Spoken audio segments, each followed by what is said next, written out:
안녕하세요 여러분, 세무깡입니다. 오늘의 주제는 많은 분들이 문의를 주셨던 세무사 2차 답안지 작성 방법에 관한 영상입니다. 서론은 필요 없죠? 가장 많이 받은 질문들을 중심으로 바로 본론으로 가보겠습니다. 첫 번째, 수정 테이프 사용이 가능한가요? 네, 가능합니다. 2021년도부터 세무사 2차 시험에서 수정 테이프 사용은 가능하고요. 저도 실제 시험장에서 사용했습니다. 다만 공부할 땐 최대한 화이트 사용을 자제하면서 공부하시되 실제 시험장에선 부담없이 사용하셔도 되겠습니다. 대신 수정액은 사용 시 불이익이 있을 수 있다고 하니 참고하시길 바라겠습니다. 두 번째, 문제 순서를 바꿔서 풀어도 되나요? 문제 순서는 바꿔서 푸셔도 됩니다. 다만 그 문제 안에 있는 소물음들은 순서대로 푸셔야 돼요. 대부분 2차 준비생분들은 아실 거라 믿습니다. 세 번째, 회계학 1, 2부 답안 작성 시 100만 단위로 작성해도 괜찮을까요? 문제 풀이 과정, 즉 답안 근거를 작성할 땐 100만 단위로 작성하든 기타 사회 유출을 기사라고 적든 아무런 상관이 없습니다. 다만 답안을 적을 땐 풀 명칭을 쓰시는 게 좋아요. 답에다가는 기사라고 적으시면 안 되고 기타 사회 유출이라고 적어주셔야 됩니다.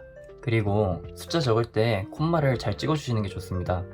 가령 답이 2천만 원이라고 하면 이런 식으로 적지 말고 이런 식으로 적어주면 2천만 원이라는 게 좀 깔끔해 보이겠죠? 그리고 네 번째, 답안 작성 시 요구사항을 다 적어야 하나요? 이건 실제 작년 회계학 1부 시험지를 보면서 설명드릴게요. 좀 지저분하죠?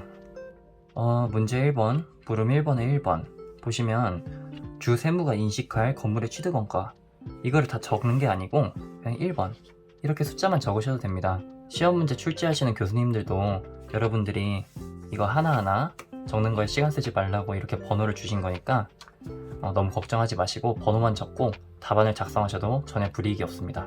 저도 실제 시험장에서 그랬고요. 영상 뒷부분에서 어떤 식으로 작성하는 게 깔끔한지 보여드리겠습니다. 다섯 번째, 회계학 1, 2부 문제풀이 과정은 어디까지 보여줘야 되나요? 이건 세시생들 모두의 난제죠. 제가 명확한 답을 드릴 순 없지만 제 생각엔 간략하게 보여주셔도 돼요. 답은 쉽게 구했는데 풀이 과정 적다가 나중에 가서 시간이 모자르면 얼마나 속상합니까?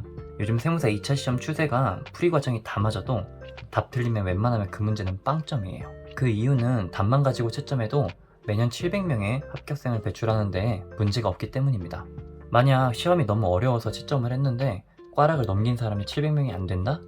그때 부분 점수가 들어가는 거예요. 그러니 풀이과정 작성 때문에 너무 스트레스 받지 마세요. 대신 공부할 땐 풀이과정 작성 연습을 많이 하셔야 됩니다. 이게 도대체 뭔 소리야? 하실 수 있는데 평상시에 풀이과정 적는 연습이 돼 있어야 실제 시험장에서 간략하고 깔끔하게 작성할 수 있는 겁니다.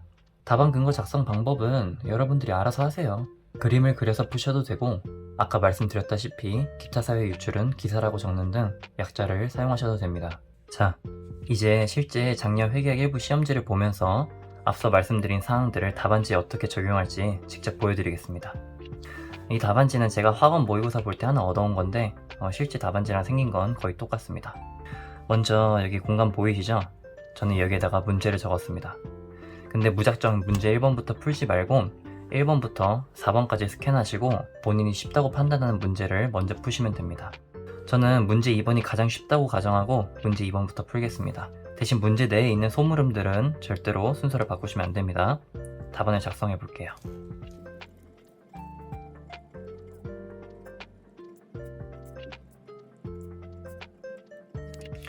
근거를 먼저 적을지 답을 먼저 적을지 물어보시는 분들도 계시는데 근거는 몇 줄이 나올지 모르기 때문에 전 개인적으로 이런 식으로 답을 먼저 작성하는 걸 추천드립니다. 그리고 근거는 뭐 이렇게 그림 그려서 푸셔도 되고 아니면은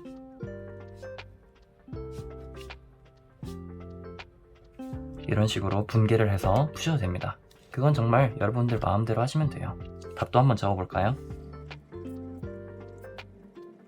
어떻습니까? 보기 깔끔하죠? 회계학 2부도 이런 식으로 마찬가지로 해주시면 됩니다.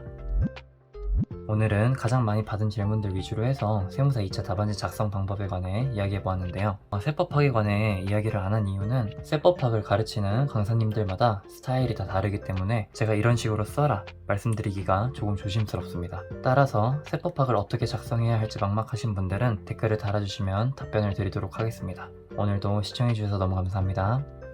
그럼 안녕.